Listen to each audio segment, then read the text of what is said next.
Namaskar, on se retrouve face à une nouvelle crise, on se retrouve face à la guerre.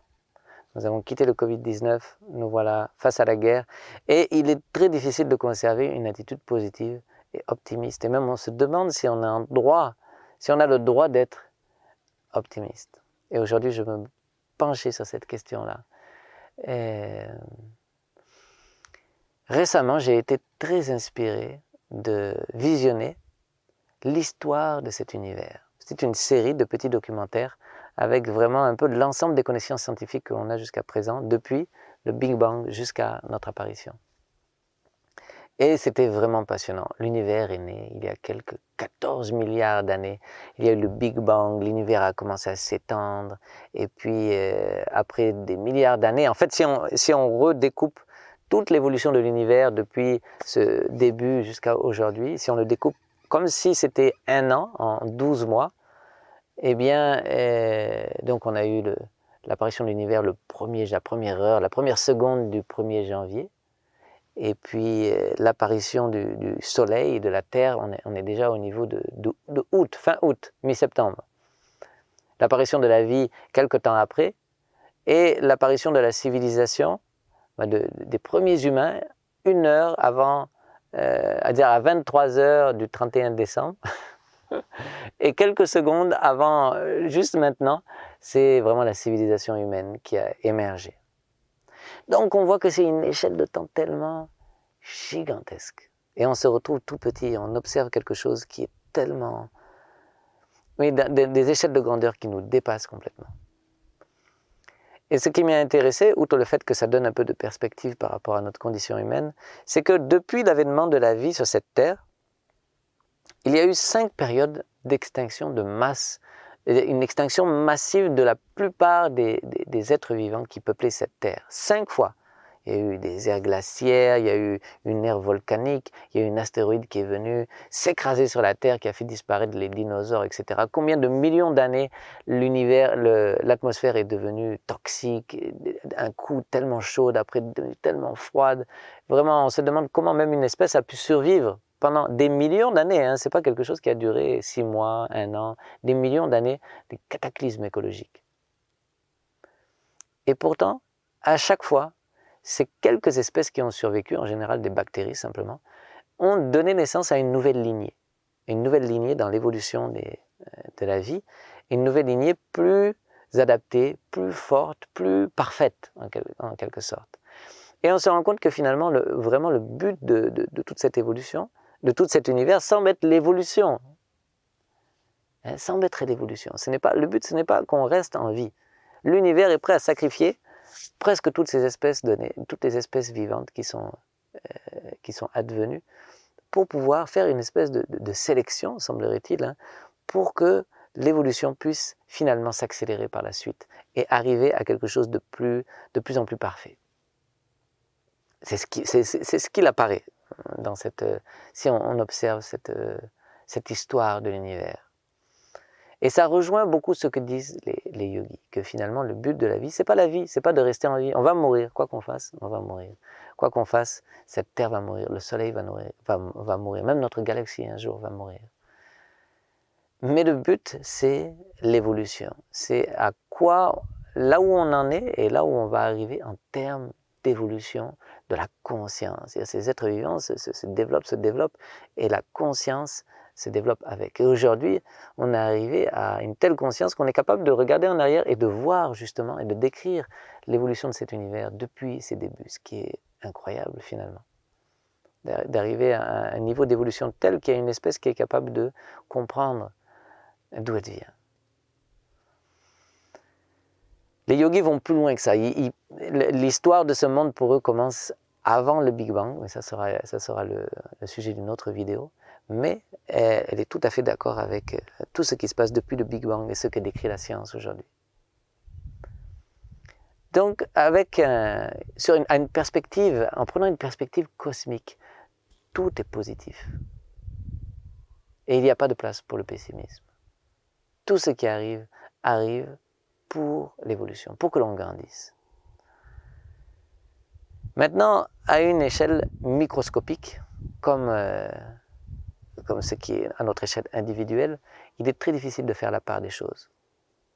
On pense naturellement, de façon organique, que ce qui nous fait mal est mal.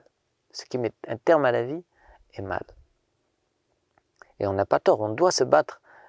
Demain sera fait des actions que l'on pose aujourd'hui. Si on veut un lendemain meilleur, on doit poser les meilleures actions possibles, on doit aider les autres, alléger la souffrance des autres pour arriver à ce que nous ayons de meilleurs lendemains. Il faut empêcher la guerre. Il faut que l'homme arrive à s'enlever les épines du mal de son cœur, la haine, la jalousie, le désir d'appropriation de ce qui n'est pas à lui, l'avidité, etc., etc. Il faut que l'homme évolue rapidement pour arriver à surmonter cette bassesse.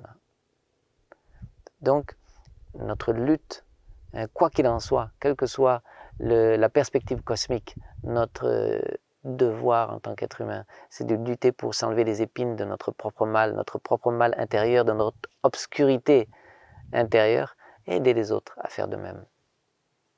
Mais sur une perspective cosmique, tout arrive pour le mieux. C'est pour ça qu'on a l'habitude de dire que pour Dieu, ce monde est parfait. C'est-à-dire, si on regarde ce monde avec les yeux de Dieu, ce monde est le meilleur des mondes. Et il est important pour cela de pratiquer la spiritualité. Pourquoi? Parce que justement, grâce à la pratique de la méditation, petit à petit, notre perspective change. Et on arrive à faire la part des choses entre notre vie mondaine, quotidienne, et la vision, la grande vision, the greater picture, en anglais on dirait, l'image complète, la perspective du tout. Et de voir qu'il n'y a rien qui soit exagérément grave.